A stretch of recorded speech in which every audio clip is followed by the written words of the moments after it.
I'm Jamie, for Vancouver Library's Experiential Learning Librarian. Today's maker project is triangle art.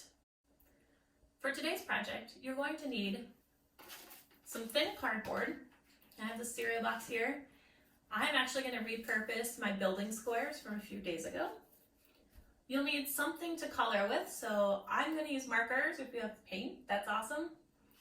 And some scissors. If you don't already have the building squares, you can get quite a few building squares out of a single panel out of cardboard. So this is from a cereal box. This is the back side of the cereal box. And if you're going to make your building squares from here, the easiest way is to fold it in half and then use the crease line to fold in half and fold in half. And then you can cut on these crease lines and you get nice long strips, and then you cut those strips in half. They don't have to be perfectly square unless that's how you want them. Here I have my building squares. And I've already been drawing on my building squares because I use these for a couple of other projects as well. For today's project, we're going to color in these squares, and then if you cut them on the diagonal, you can make two triangles out of them. You take your triangles and you can rearrange them to make lots of cool different designs. I'm going to take my markers, if you have paint or whatever you have laying around, and just color in my cardboard. I'm going to use a scrap piece of paper just so I don't color all over my book.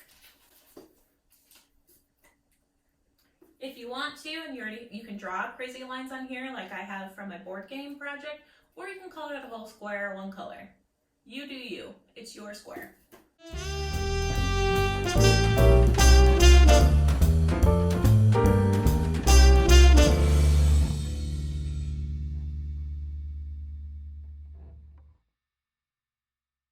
So I colored in some of my squares with my markers, and the colors are great.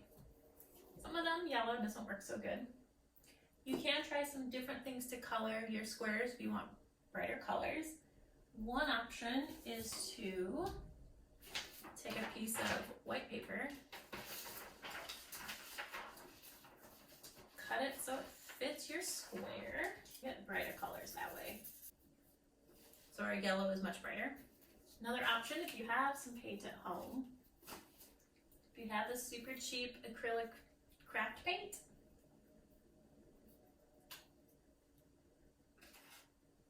I just use an old paper plate. Not an old paper plate, a paper plate that I've always used for paint.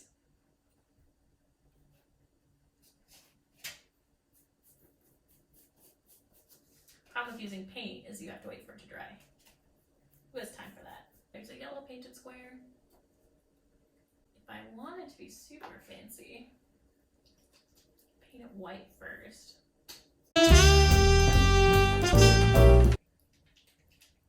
If you have white cardboard, that's probably the best solution. Then you can skip all this.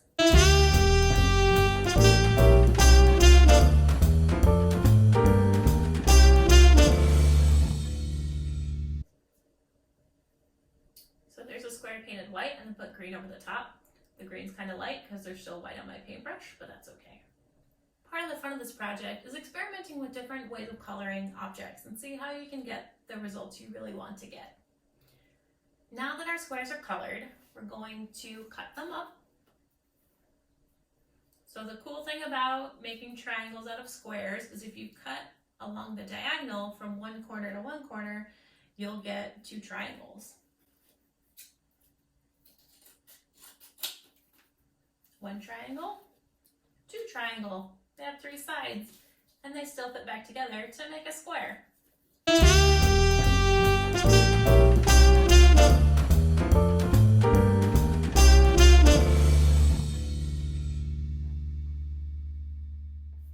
Once you have all your squares cut into triangles, now you get to play.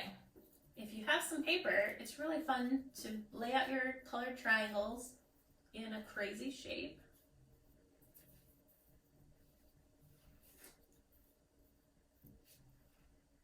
Instant art. You can rearrange your triangles to make different squares with the two different pieces. You can also lay your triangles against each other at different angles on different sides and see what kind of new objects you can make. If we want to add even more to it, we can take and trace our triangles.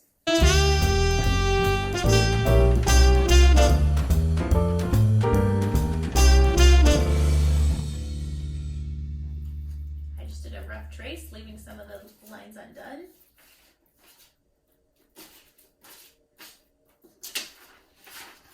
Now I have a really cool abstract shape that I can then use to make more art.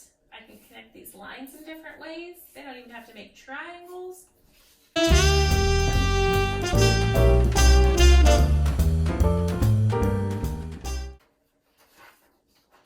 A masterpiece. Have fun and keep making. We hope to see you at the library soon. Until then, the library's website has a lot of great resources. www.fvrl.org. See ya!